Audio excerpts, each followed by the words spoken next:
So, hi Nicole, thank you for coming in. Thank you. So I saw a bit of information on the intake forms that we did. Now there are a bit of problems that I would like to address with you today, if that's okay.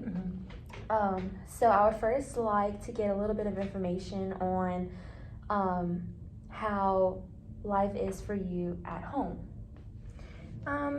It's been kind of rough recently. I'd say in probably the past maybe year or so. So my parents got divorced about 3 years ago. And when it first happened, it really wasn't like that big of a deal. Like, we all knew it was coming, but recently I live with my mom. It's just her and I, and it's been really rough. She's been kind of more controlling and kind of wants me to live the life she wants me to live instead of a life I want to live, and do things that she wants me to do instead of things that I want to do, and which can really cause me to just kind of isolate myself in my room, because I feel that if I do things that I enjoy, I'll disappoint her, and I'll kind of have to go home and hear about it. And if I just stay in my room, I don't have to deal with those things. Yeah. So I find myself a lot just staying at home in my room on my phone, kind of not doing anything so I don't make her upset, just because I feel that she's recently in the past year been really controlling of my life. Okay. So you did mention that you feel as though she's been trying to make you control things that you do compared to things that you actually want to do. So can you give me some examples as to what she has been trying to make you do that you really haven't been wanting to? Yeah, so right now I work with her at her business, and it's just something I really don't want. I don't want to do that, and the only reason I'm doing that is because she's genuinely forcing me to. And I don't have any problems with working. I want to make my own money, and I want to be able to provide for myself with the things that I want to be able to do.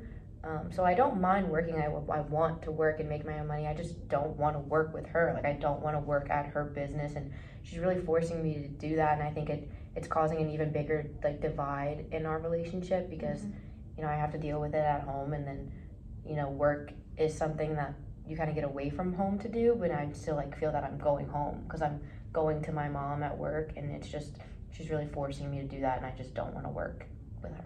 Yeah, that's understandable.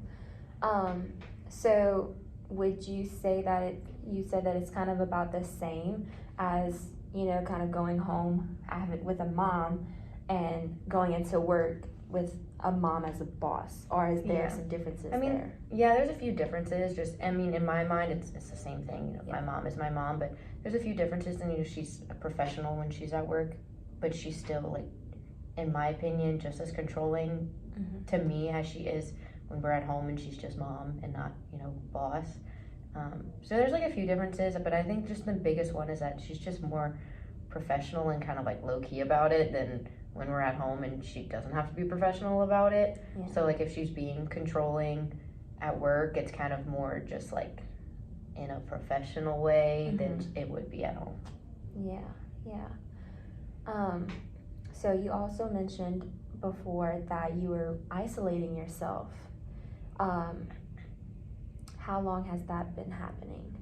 I'd say for about a year. It just it started off not as big of a deal. I would kind of just every few weeks I'd just have a really bad mental health day and maybe stay home from school. Whereas now it's just it's gotten a lot worse. I'll just wake up and have just no motivation and no to do anything, and I'll just stay home because I've been having really, really bad just mental health days. Yeah. So I feel it's been happening for a year, but just progressively has gotten a lot worse. Okay. And you feel as though maybe the experiences that you're having at home is now affecting your school life. Yeah. Okay. So now that we're talking about school, you've missed a few days. I also saw that you had a few failing grades, so it really is negatively affecting you. So can you tell me more about what school is like for you? Yeah, so during the days that I go, whenever I'm just having a really bad like mental health day, and I'll like find that energy when I wake up in the morning to actually go instead of skipping. I'll like be in school, but I just don't feel that I'm in school. Like mentally, I'm just not there. I'm just zoned out. I'm there for like the attendance check, and like that's it. So like in math and the classes that I'm struggling in, it's like that I'm not even really there, which is causing me to really struggle in the subjects because I'm not, paying attention. I'm not learning the material, so that when tests come, I'm gonna fail. And so that's why I'm having these failing grades, because I'm just not really applying myself, because I just don't feel that motivation to. So like at school, I'm kind of just still isolated as I am at home. I'm just like not paying attention to anything. Okay.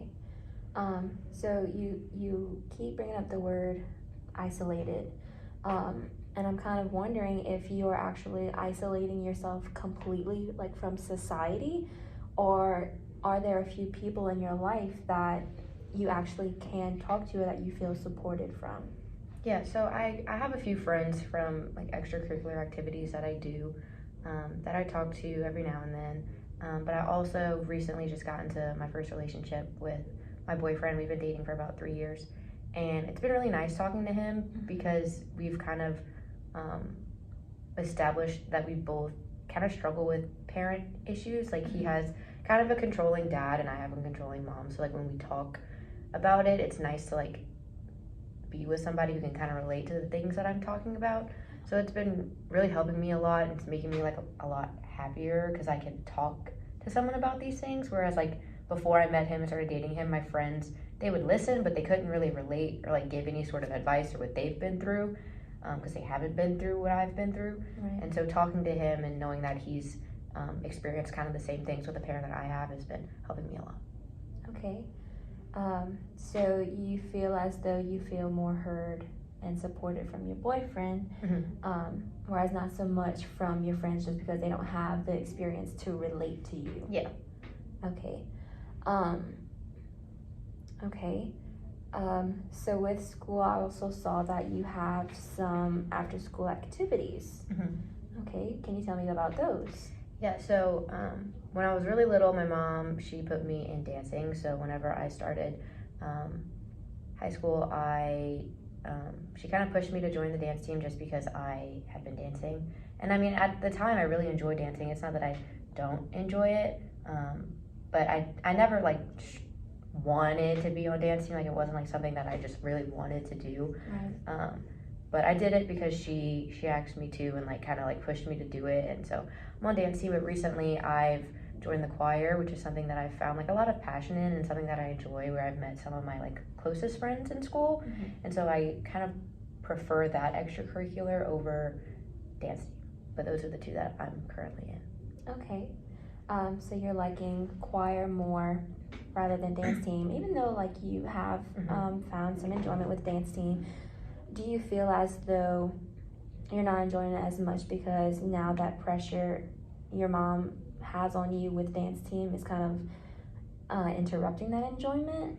I feel, in a way, yeah. I feel that I just, like I said, I had just never, like I never had that push to want to be on dance team. I mean, I have a few friends and like I enjoy it, but I've found better things that I like to do with like my time. And like when school is over, when I'm having like a good mental health day and I want to do my extracurriculars, like I want to go to choir, I don't want to do dance team, like, so there'll be times that I just like skip on dance to go to choir because that's where I prefer to be and where I feel most comfortable. Yeah. So, but I stay because I feel that I'm like gonna let her down if I quit. So. Yeah. So you mainly do a lot to kind of keep her happy. You don't want to let her down. Yeah. Okay. So going with, hearing that you actually have outside relationships, you have people that support you. Have you told your mom that you've been liking more, have taken more of an interest in choir than dance team? It hasn't been like a direct conversation, but my dance team moderator will like call her and tell her that I've missed dance team today, and so then she'll ask me why, and I'll just tell her, well, I went to choir instead, and I'll try to be like try to say like I went to choir instead because it's what I enjoy more, Mhm. and it's what I enjoy doing after school instead of going to dance. It hasn't been like a direct conversation, but whenever I say like I preferred going to choir, like that's what I wanted to do instead today, like instead of going to dance team, she kind of not like guilt trips me, but she's like, this is what I spend money for, like this is what you've been doing for so long, like this is what you should prioritize, like you just started choir and you've been doing this for like 12 years, so why aren't you on dance and instead? So Yeah. So you're feeling as though, like she definitely pushes more on dancing because, you know, lets money out of her pocket. yeah. It's something that you've been doing for longer. Mm-hmm. Okay. I can definitely understand the emotions surrounding these topics. Um, have with the failing grades, you know, with school and everything. You also mentioned that you have like the bad mental health days. So can you walk me through what a bad mental health day looks like for you? Yeah, so on a day that I choose to, skip out on school, there's really nothing to explain. Like, I just stay at home. Like, I feel like I won't eat, I won't do anything. I'll just lay in bed, like, on my phone. And so I really just won't do anything. But on, like, a bad mental health day when I'm at school, I kind of, like, just stay away from everybody. I don't want to put the negative, like, feelings that I'm feeling onto anybody else. Mm-hmm. So, like, I really won't, like, talk to my friends. I'll kind of just stay in the back of class, just like really quiet, waiting for like the school day to end. And those are the days that I'll usually skip out on choir or dance team practice because I just want to go home. Okay. Do you know of any possible like triggers that kind of indicate that you're going to have a bad day, or is it just something that you wake up with and you're just like, okay, this is how I'm already feeling, so I'm just not gonna go to school? A lot of times it is just like the way I wake up and I'll just feel really down. Other times it's like I'll feel fine, but like I'll wake up and it's not like a specific trigger. It might just be something my mom says that's just like, here it is again, and now I don't want to do anything. I just want to stay at home. Yeah. So it kind of goes both ways. Like she can either say something that just puts me in a bad mood, or I'll just wake up in a bad mood. Okay. So have you tried having a conversation with your mom? I mean, I know you said that you tried to have that conversation that, you know, you had more interest with choir. But does she know kind of what you're going through mentally? I'm not sure. Like we've never really had an exact conversation about it. I feel like she can definitely sense that I'm not okay. Mm-hmm. Like that I am a lot more introverted than I used to be. Like I used to be a very extroverted person, and now I feel that it's very clear that I'm not. And I think she kind of knows that she's the problem. We just haven't ever had like a exact conversation about it. Right. Okay. So with hearing, you know, that you were having trouble, you know, kind of attending school because of bad mental health days, you've been struggling, you know, with actually attending after school activities as well. And then of course with her making you feel like you feeling as if she's kind of pressuring you to do a lot of things that you don't really want to do now, as far as work and, you know, dance team. And then also hearing that you actually have support from your friends and then from your boyfriend, you feel very heard, very supportive. So I think it would be okay if we can try to work on some skills, communication skills, so that way we can kind of help, you know, better the relationship with your mom, and also see where we can go with coping skills when you do have those bad mental health days. Does that sound good for you? Yeah. All right. Well, I will see you next week. Thank you.